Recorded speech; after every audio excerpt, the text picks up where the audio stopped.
5 minutes. If you can't find that file in 5 minutes, you don't need to be here another second. Alex Gray's voice cut through the silence, cold enough to freeze the room. 10 pairs of eyes from the company's senior executives fixed on Maya, as if waiting for a verdict to be delivered.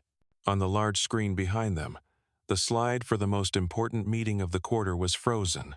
The words, "File not found," flashing in glaring red, each blink a countdown to her fate. Maya's laptop was open, her hands trembling slightly, but her eyes scanned folder after folder. She knew that if she failed, she would be just another name on the long list of assistants purged from the 52nd floor. And he wouldn't care. With a single nod from Alex, security would be waiting at the door. 4 minutes. No one spoke. The only sounds were the frantic tapping of her keys and the ticking of the clock. Maya found the folder, but the file inside was empty. 3 minutes. She searched another path, a memory flashing. Once, a file was saved by mistake in the Photos folder. Her hands flew to a completely unrelated directory, and just then, the words "opening" appeared. 2 minutes. The file loaded completely. Maya dragged it to the presentation screen and hit send.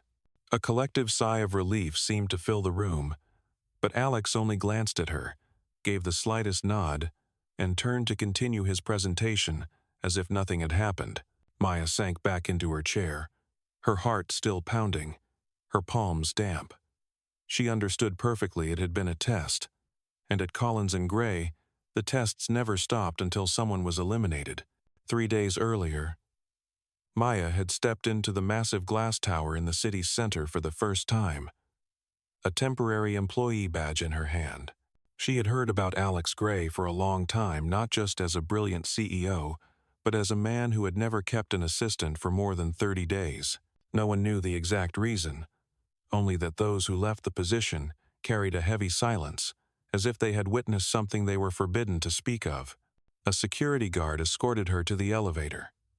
When the doors opened on the 52nd floor, a chillingly sterile atmosphere hit her immediately. Rows of immaculate desks, glowing monitors, and faces that rarely looked up as she passed. A few eyes flickered in her direction before returning to their work. No greetings, no smiles. She felt like a ghost who had wandered into their domain. At the far end of the room, Alex stood with his back to the massive window, his shoulders straight, his posture unmoving. When he heard her approach, he said only one thing: "You're on time."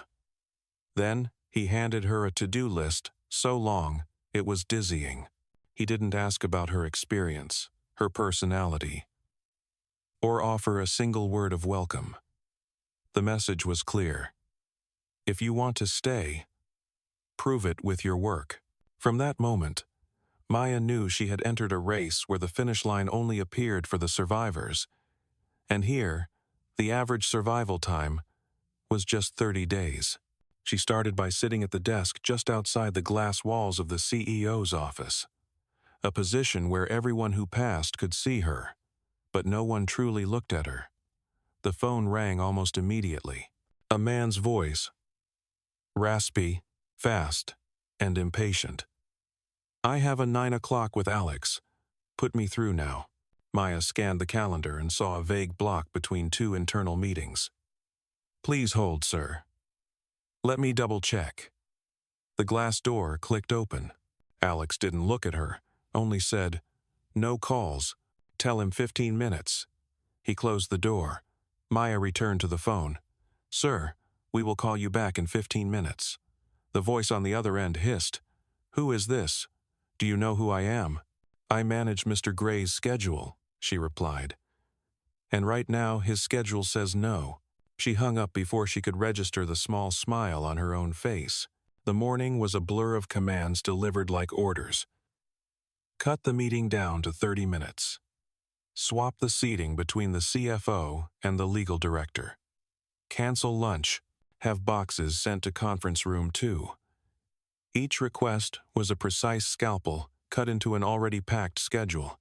Maya moved like a shuttle between emails, internal messages, and the unfriendly gazes of her colleagues. Someone asked her directly, "Where did you work before this?" "A company that went bankrupt." "Oh." The O was longer than necessary, laced with a hint of pity and a heavy dose of judgment. Midday. The first injustice arrived. A call from the legal department.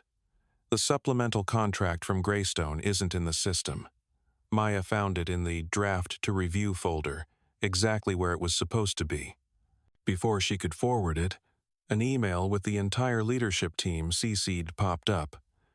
New assistant's irresponsibility is delaying the Greystone deal. The subject line was as sharp as a blade. Before she could respond, Alex was standing behind her, his voice low. "Forward the file. Don't reply to the email." She did as he said.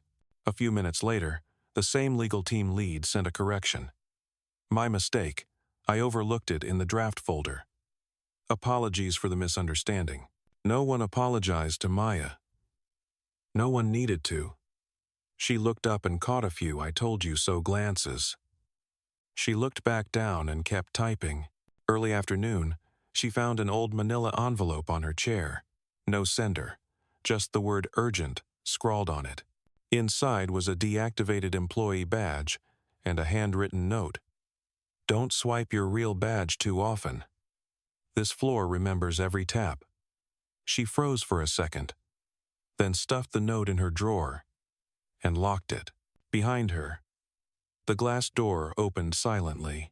Alex placed a file on her desk. "Summarize this in 10 minutes. Numbers only, no adjectives." His voice never asked if she could do it. It only assumed it would be done. At the end of the day, as people began packing up, a system-wide notification flashed on her screen. "System maintenance at 7:30 p.m. Please save all documents." Maya was shutting down when she noticed the Greystone signed folder had turned gray. She clicked it. A corrupted file error appeared. A wave of dizziness washed over her. The only signed digital copy of the Greystone contract, the one she'd been blamed for all day, was disintegrating before her eyes. The IT department's response was a terse, "We'll look at it tomorrow." She glanced at the clock. 7:12 p.m. Maintenance in 18 minutes. Maya racked her brain. During a late night at her old company, she'd seen a restore version option hidden under admin privileges. Here, only Alex had that access. The light in his office was off. She sent him an internal message. "Greystone file is corrupt. Need admin rights to restore." The scene receipt appeared, but there was no reply. 7:16 p.m. She opened the system's user panel, searching for a temporary admin account IT sometimes used for new machine setups. First try, wrong. Second, wrong. Third, she was in. Her heart hammered against her ribs, her fingers trembling as she navigated to restore previous version and found the most recent timestamp, 5:48 p.m. She clicked. A loading circle spun for 3 long breaths. Restore, successfully. 7:23 p.m. She opened the file. It was intact. She attached it to an email and sent it directly to Alex with a single sentence. "The contract is secure." An internal message popped up instantly. "Good. Go home." "No. Thank you." "No. How did you do it?" Just 2 words. As dry as everything else here.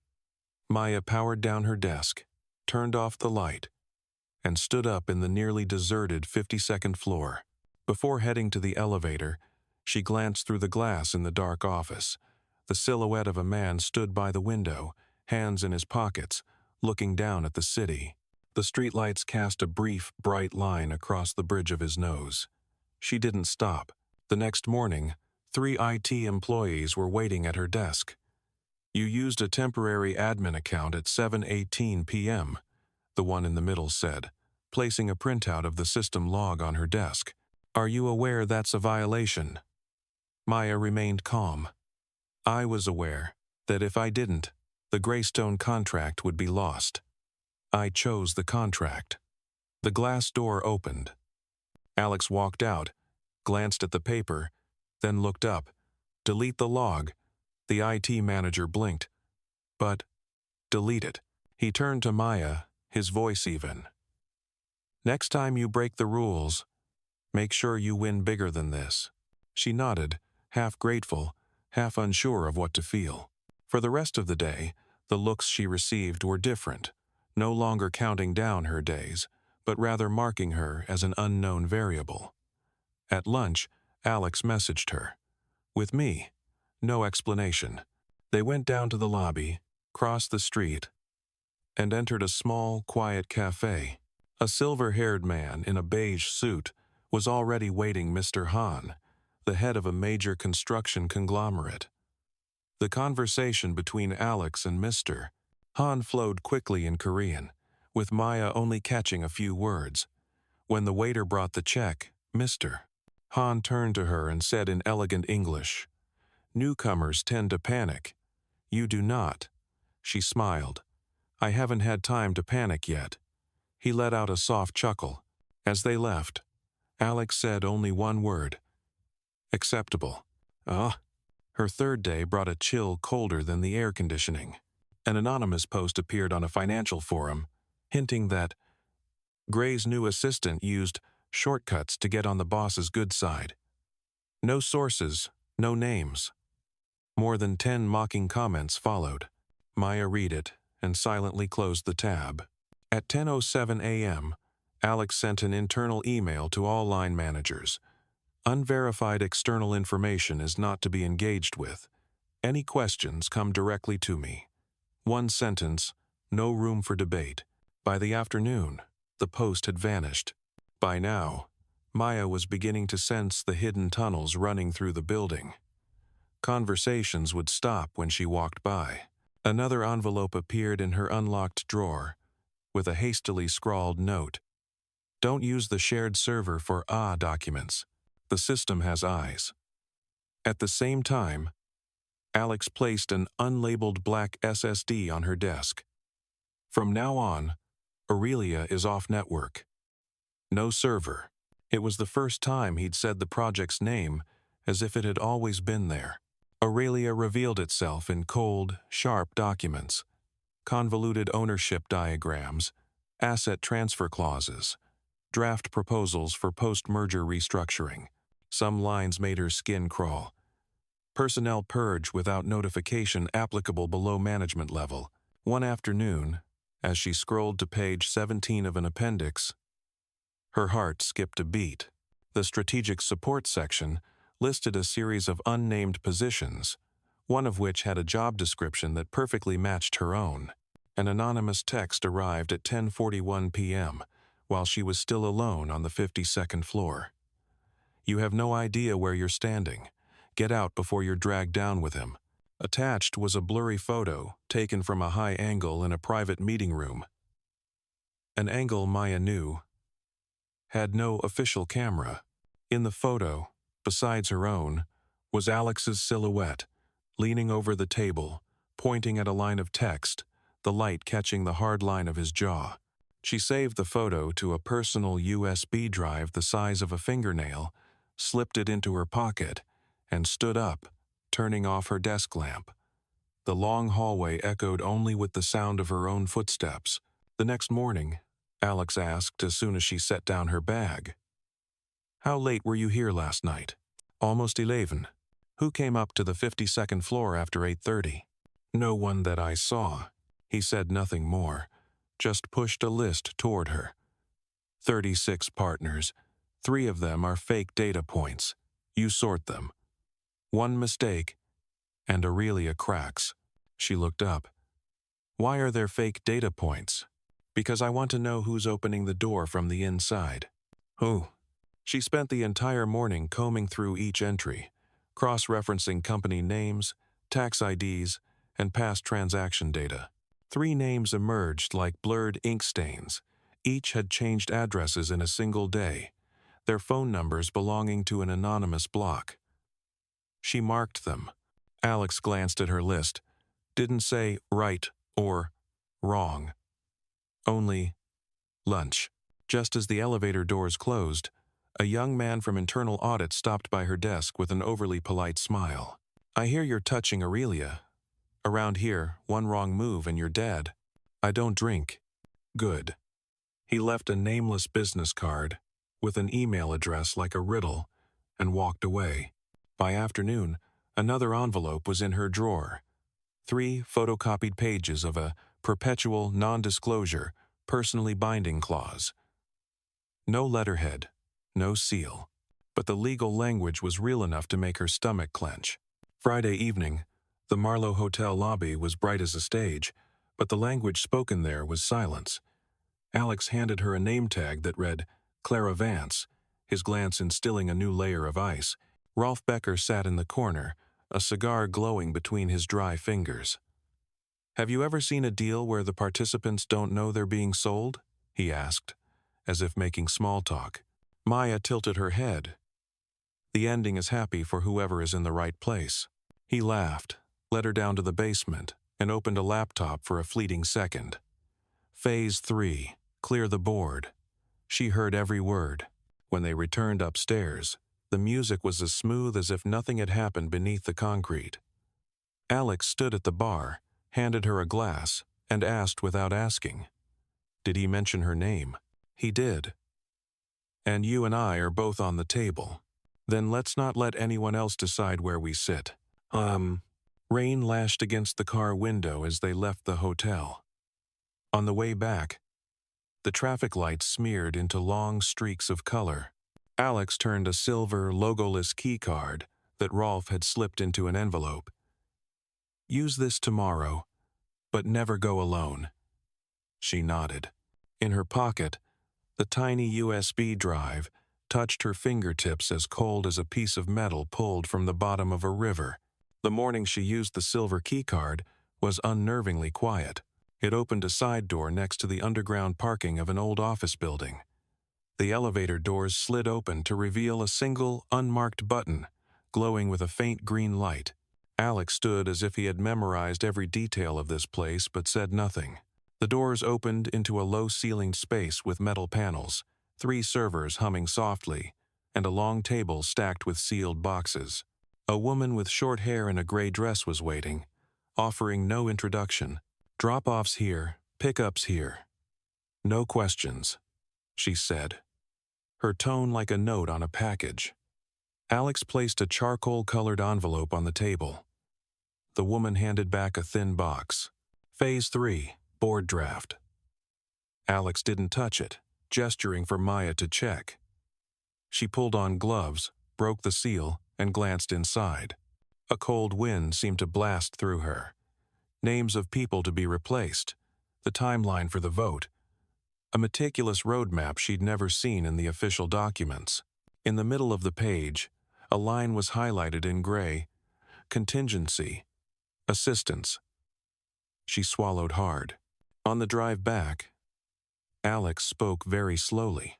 "There are no mistakes here. Only choices. From now on, the only things keeping you here are your precision and your courage." A red light reflected off his cheekbone, creating a rare, warm streak. She looked outside. The city was a tangled knot of bright wires, with no room to breathe. That afternoon, the article hit, aimed directly at her. CEO's assistant leaks data for personal gain. The photo showed someone in a coat identical to hers, entering a competitor's building at 7:42 p.m., 2 nights prior. Below it was a fabricated, anonymous email. Her phone began buzzing non-stop. Alex looked at her. "Convince me. GPS. And the wing bracelet." 2 hours later together, they launched a counterattack. Her phone data proved her location was 3 kilometers away, and old photos showed Eleanor wearing that exact bracelet. A press release went out, clean as a single cut. The original article vanished. The account that posted it evaporated. Alex's inbox received just 3 words. "Nice one, Gray." That night, Maya didn't go home. She stayed on the 52nd floor, alone, arranging sticky notes on the glass wall. In the center, she wrote in large letters, "Who opened the door?" One arrow pointed to David Sung, security, another to Eleanor, Orion, and a line crossed out Rolf, broker. She stopped writing when she heard the elevator ding. The hallway was empty, but the glass door to Alex's office was ajar. The light inside was dim, just enough to see his silhouette leaning against the desk, rubbing his temples. She started to knock, then stopped. Sometimes, saying nothing was the only way to keep going. The next morning, the entire floor was devoid of its usual buzz. A red banner flashed across every screen. Data breach. Aurelia Phase 2. An emergency meeting was called. The access list was displayed on the screen, her name third from the top. "Someone used your terminal at 8:17 last night," Alex said. She demanded to see the camera footage. A figure walked past her desk, wearing an identical coat, with an identical stride. When the person looked up, the face was a stranger's cold, with no excess muscle. The wing bracelet flashed under the light.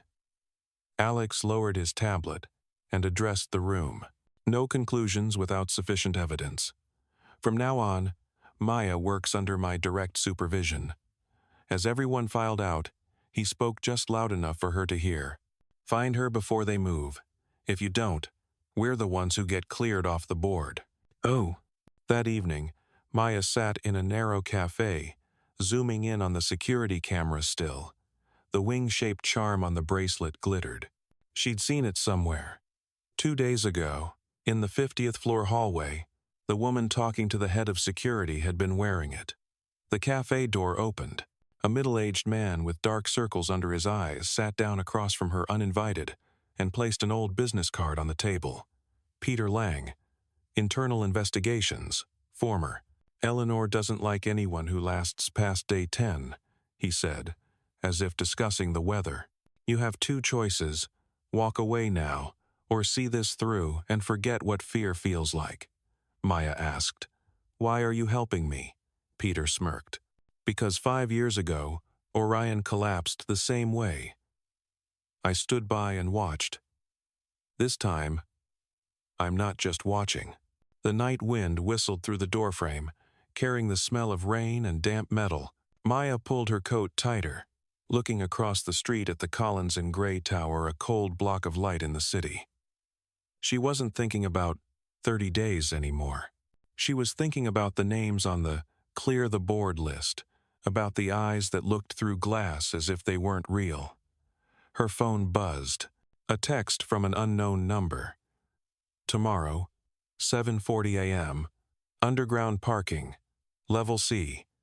Come alone if you actually want to live." She looked at the message, deleted it, then opened it again. Inside her pocket, the small USB drive touched her fingers. It was cold, but it was the only thing that could get hot when plugged into the right port. On the 52nd floor the next morning, the white lights had yet to reach their full glare.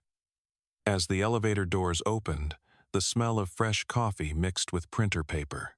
Maya set her bag down and looked through the glass. Inside, Alex was already there, in a dark shirt, holding a silver envelope. Their eyes met for a second, long enough to confirm they both knew there was no turning back. No words were needed. At Collins and Gray, the most important things were always said in silence. Maya stepped into the office, closing the glass door behind her. The sound from outside was cut off, leaving a silence so complete she could hear her own breathing. Alex placed the silver envelope on the desk, spinning it once before pushing it toward her. "Inside," he said, his voice lower and deeper than usual, "is the guest list for tonight. If any of them approach you, listen or don't, your call. But do not answer any questions." Maya opened the envelope. Inside was a single, thin sheet of paper with a list of about 10 names. Some she recognized from financial news, others were complete strangers. Beside each name were cryptic symbols: a circle, a slash, a star. She pointed to a name marked with a star.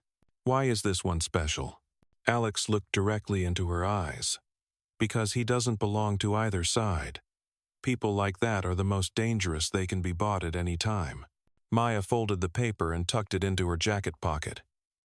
Where is it tonight?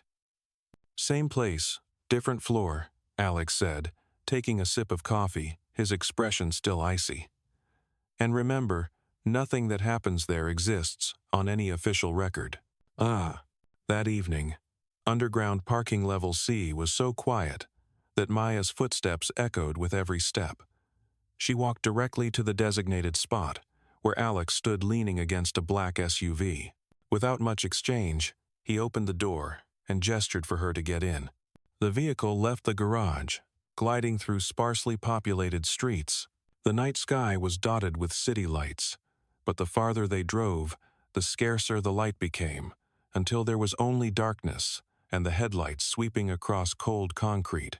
This time, the building looked like an abandoned convention center, its exterior covered in frosted glass, the large main doors sealed as if they'd never been opened. They entered through a side entrance. Alex's silver keycard, unlocking it with a nearly inaudible beep. Inside, a long hallway was carpeted in black, with dim white light coming from recessed ceiling fixtures. The main conference hall was at the end of the hall, its door slightly ajar, revealing a soft golden light and the low murmur of conversation. As she stepped inside, Maya felt as if all eyes were on her, though no one looked directly. Men in tailored suits, women with restrained smiles, every handshake felt like a test of strength and will. In a corner of the room, Eleanor Sung was speaking with a silver-haired man. The wing bracelet flashed under the yellow light. Eleanor glanced at Maya just once, her smile faint, but her eyes were as sharp as a scalpel. Alex exchanged brief words with a few people, then leaned toward Maya and whispered, "Watch the left wing. Don't let them see you memorizing." She gave a slight nod and began to move as if simply looking for a drink, but her eyes scanned every face, every gesture. A man in a gray suit put his hand in his pocket 3 times in 10 minutes, a nervous habit. A young woman touched her collar every time someone mentioned Phase 3. Another man never touched his drink, just toyed with the glass all evening. Maya was committing these details to memory when Eleanor suddenly appeared beside her, her voice like honey laced with steel. "You know, Maya, everyone here has a price. It's just a matter of who pays first." She kept her gaze steady and replied, "If someone's price is too cheap, they won't last long." Eleanor let out a soft laugh and walked away, leaving behind a heavy perfume and the feeling of having just escaped a noose. From across the room, Alex looked over, his eyes slowly tracing the lines of her face as if to make sure she hadn't been shaken. Maya just gave a slight nod and continued to blend into the crowd, but inside, she knew this was no longer a game of keeping an assistant's job. That night, as they left the building, Alex said something she would never forget. "If it feels like everything is revolving around you today, remember the eye of the storm is always the quietest, but quiet doesn't mean safe." The next morning, the 52nd floor was strangely silent. The frantic typing was gone, and no one was walking through the halls. When Maya stepped out of the elevator, she realized most of the desks were empty. Monitors off, chairs turned in as if staged. Only a group of 4 people were talking quietly in a far corner, but they fell silent the moment they saw her. Their gazes were different from usual, no longer indifferent, but a mixture of observation and caution. Before she could even set down her bag, the glass door to Alex's office swung open. He walked out, a thick envelope in his hand, and tossed it lightly onto her desk. "Read it." His voice wasn't loud, but it was sharp enough to cut the air.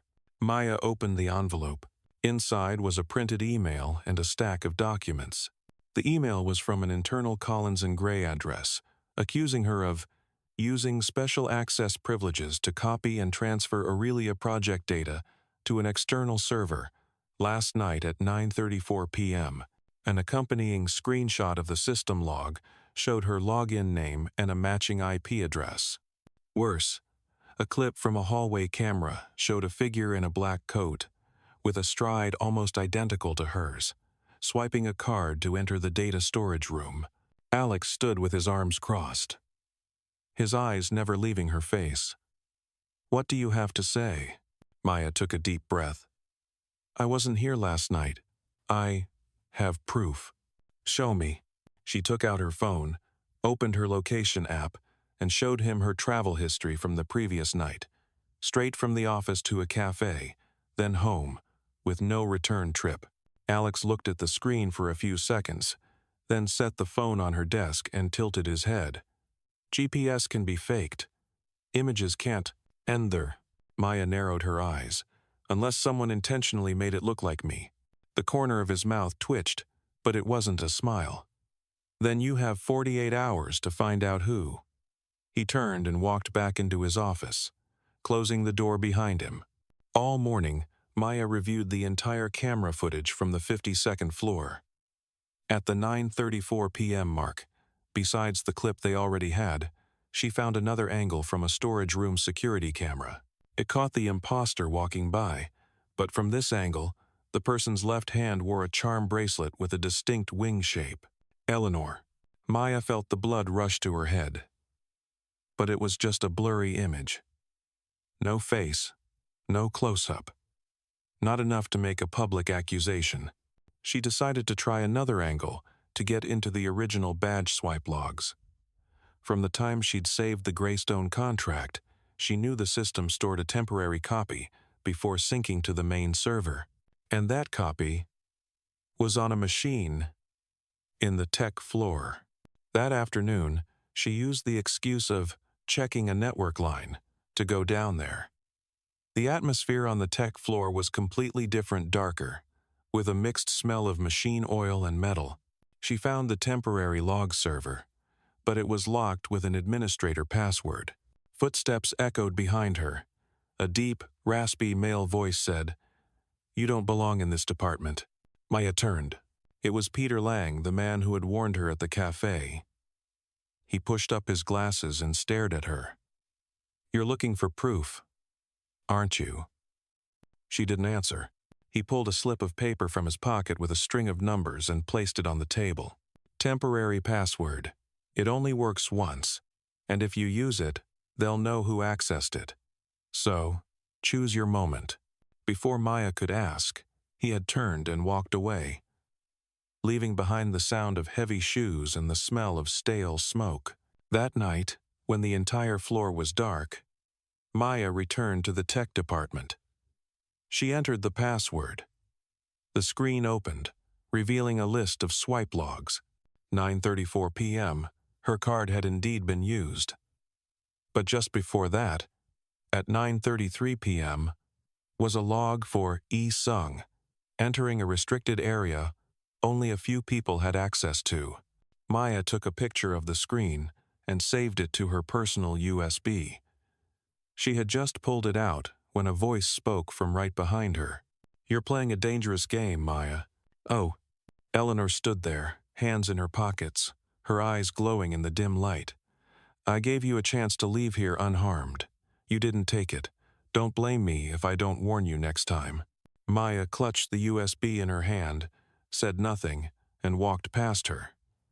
But as the elevator doors closed, she knew the game was now out in the open. The next morning, Maya arrived earlier than usual. She was almost the first person on the 52nd floor. Except for Alex, he was already there, standing by the window, his back to her. She didn't beat around the bush. She placed the USB on his desk, her voice firm. "This is the original log from last night. Before my card was swiped, Eleanor Sung's card accessed a restricted area, and..." She pulled out a printout of the storage room camera still.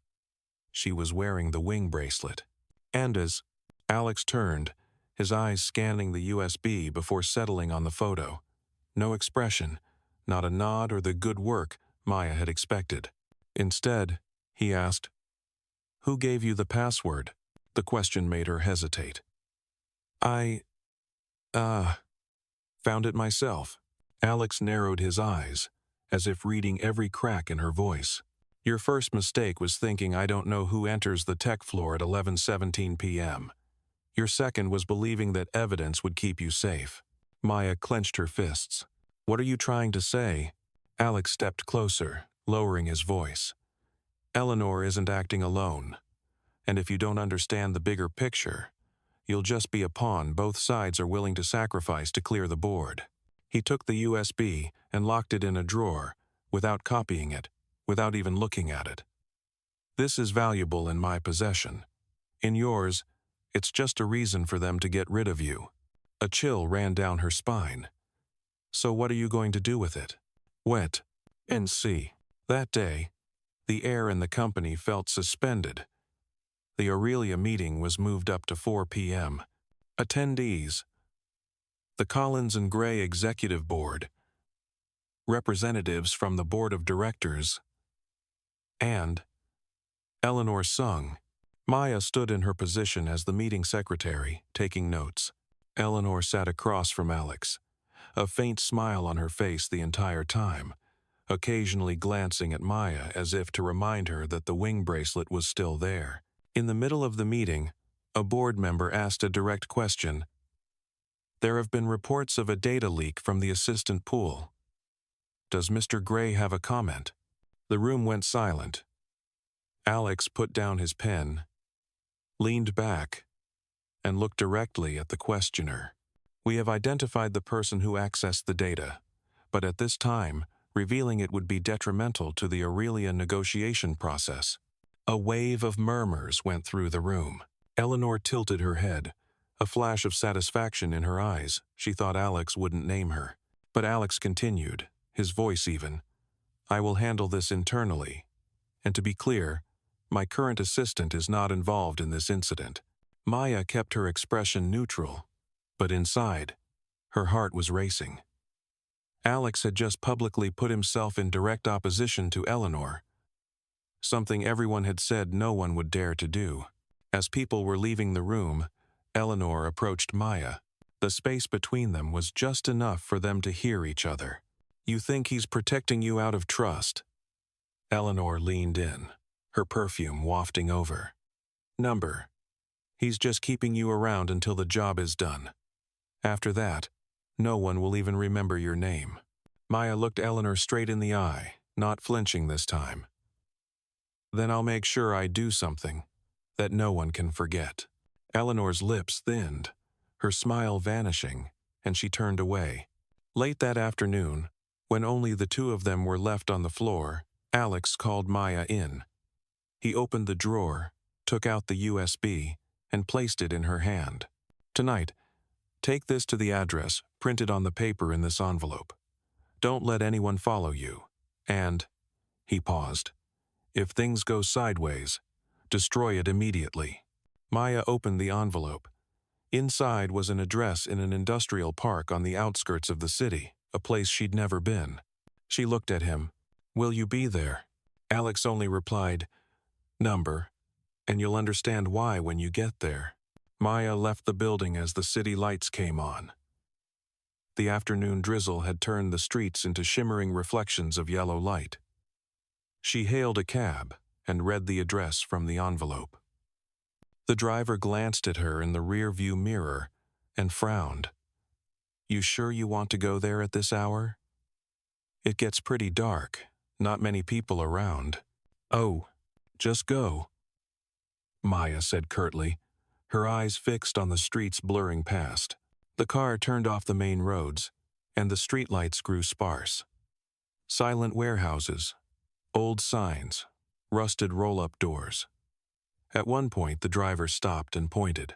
You'll have to walk from here. Car can't go any further. Maya got out, clutching the crossbody bag with the USB inside. The sound of her footsteps echoed on the damp concrete, mixing with the wind whistling through cracks in the buildings. Warehouse number 17 came into view, the address from the envelope. The metal door was slightly ajar, a dim white light spilling out.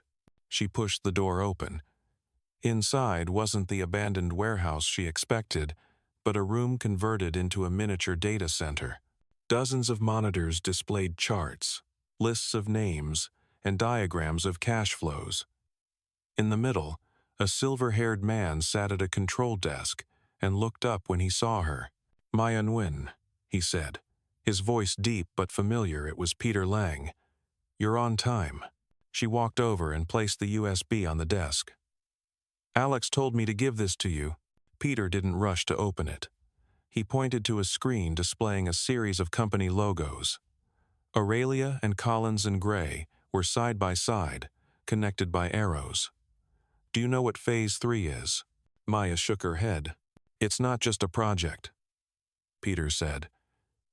"It's a covert merger. Aurelia doesn't want to be a partner. They want to swallow Collins and Gray whole. And Eleanor Sung is the bridge." She frowned. "If Alex knows, why doesn't he go public?" Peter gave a faint smile. "Because if it leaks too soon, the stock price will plummet. The board will force him to resign to protect the company. He needs proof not just to win, but to survive." He opened the USB, quickly scanning the data. This is the missing link. Eleanor's badge swipe into the restricted area before the data was stolen proves she was there. But Peter paused, looking up at Maya. "Are you sure this data hasn't been duplicated somewhere else?" Maya flinched. "You think Alex?" Peter didn't answer directly. "In this game, everyone keeps a knife behind their back. You just need to know if that knife isn't pointed at Eleanor, sooner or later, it will be pointed at you." The sound of a car engine echoed from outside. Headlights swept through the crack in the door.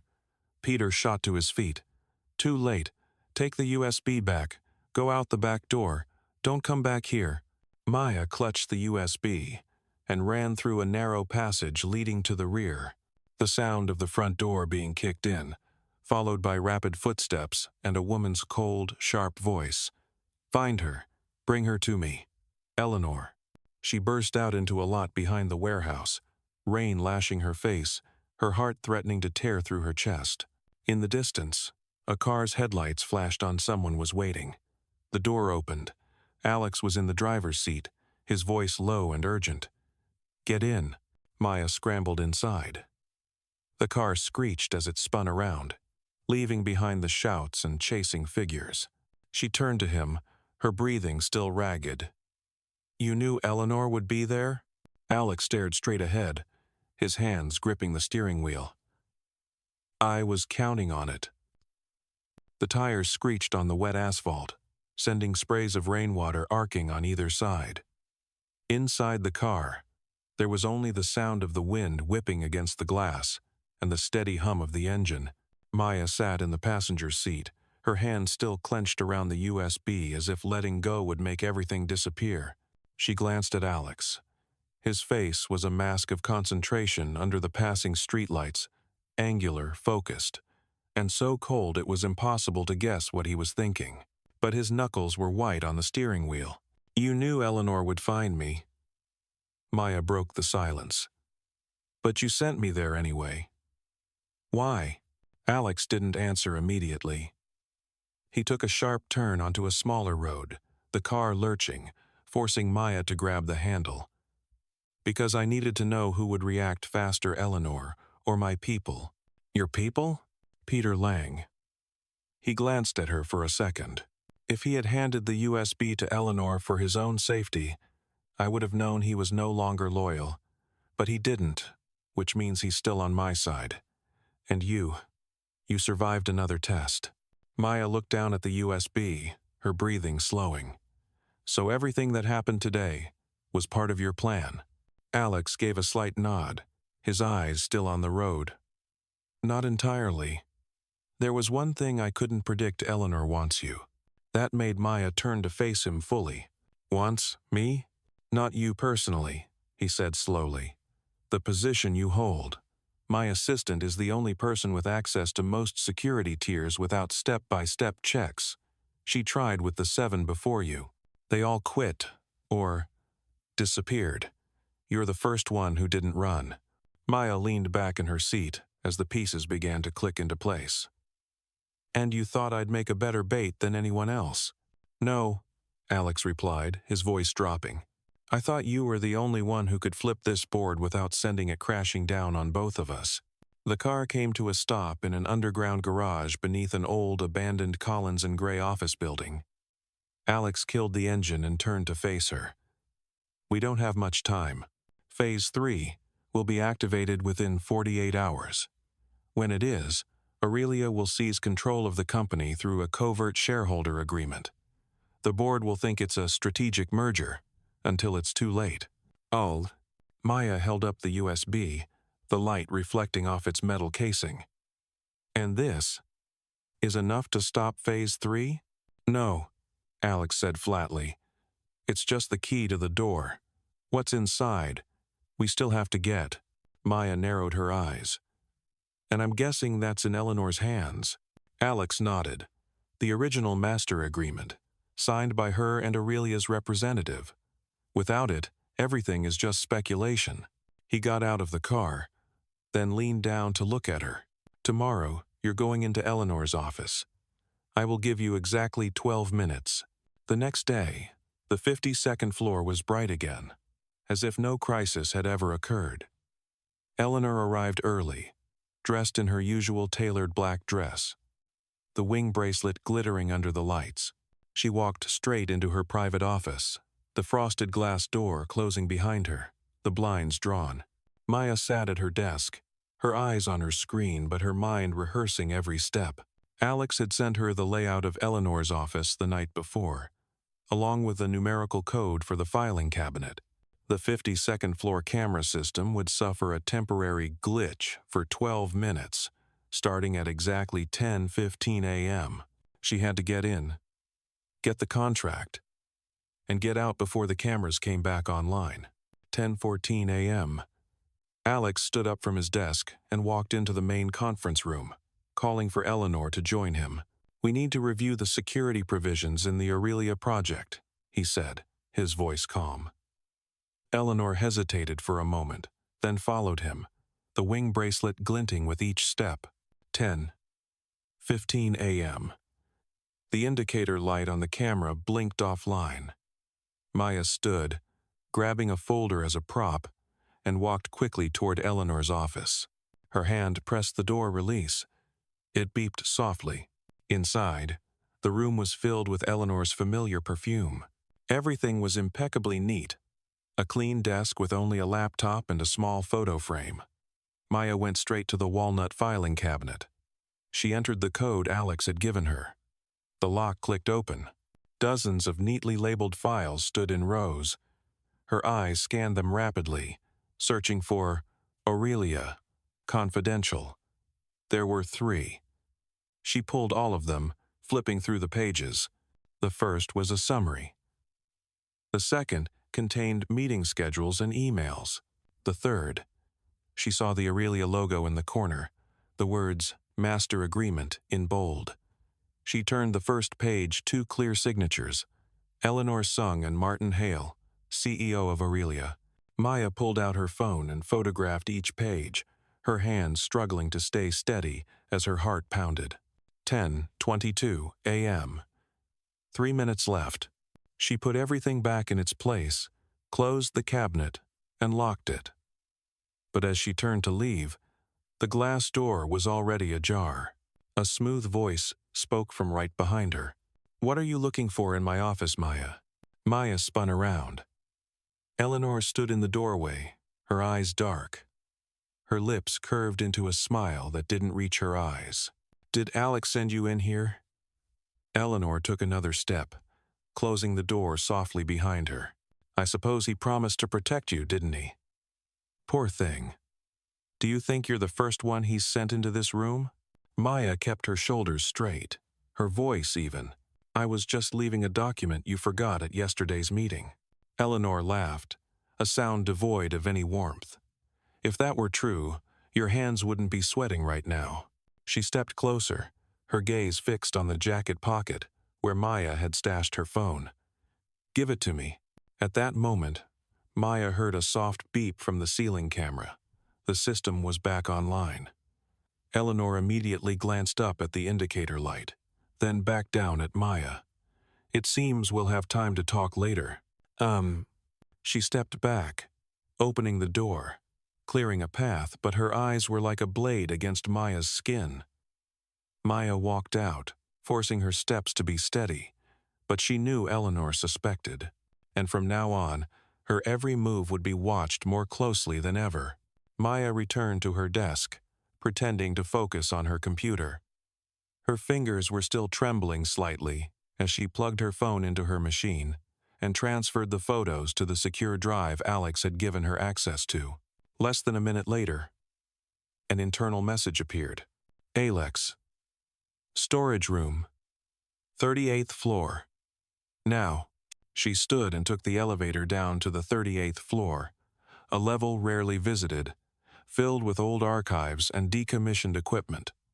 When the doors opened, Alex was waiting, a slim laptop in his hand. Without a word, he opened it, entered a password, and pulled up the photos Maya had just sent. The light from the screen reflected on his face as he scrolled through the contract pages. After a few minutes, he stopped at clause 14, his eyes narrowing. "She's smarter than I thought," Alex said quietly. "Look at this."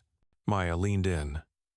The clause stated, "In the event of a breach or disclosure of this agreement's contents by one party prior to the official announcement, the other party reserves the right to unilaterally assume control of all assets and executive authority of the breaching party, with the approval of the board of directors." She frowned, meaning, "If we make this contract public, Aurelia will use the security breach as legal grounds to take over Collins and Gray." Alex nodded. "Exactly. It's a trap. Eleanor left this clause in here, so we would self-destruct if we got too eager." Maya let out a slow breath. "So, we have the contract, but we can't use it." Alex closed the laptop and leaned against a table. "We can, but we need one more thing. Proof that Aurelia actively forced Collins and Gray to sign this clause, that the deal was made under duress or deception. Then, the clause becomes void." She looked at him, an idea already forming. "And I'm guessing that can only be in one place, the original negotiation files." Alex offered a small, humorless smile. "The problem is, those files aren't at Collins and Gray. They're on Aurelia's internal servers, and to get in, we have to play Eleanor's game and let her lead us there herself." Maya took a small step back. "You mean, pretend to betray you?" He looked her straight in the eye. "Not pretend. You will actually cross the line, or at least make Eleanor believe you have. Only then will she let you all the way in." In the silent moment that followed, Maya felt a different kind of cold. Not from the room, but from the path she was about to walk. This was no longer a 30-day race, it was an all-or-nothing bet. Night fell, the city outside ablaze with lights, but in the third sub-basement of Collins and Gray, the space seemed to swallow all color. Maya stood in the corner of parking section D, the spot Eleanor had messaged her. Footsteps echoed. Eleanor appeared, a long coat covering her dress, the wing bracelet glinting under the yellow lights. "Come with me." That was all she said before turning away. The dark car glided through empty streets toward a glass tower bearing the Aurelia logo. No one spoke. Maya could hear her own heart beating as her hand, inside her pocket, clenched the USB device Alex had given her.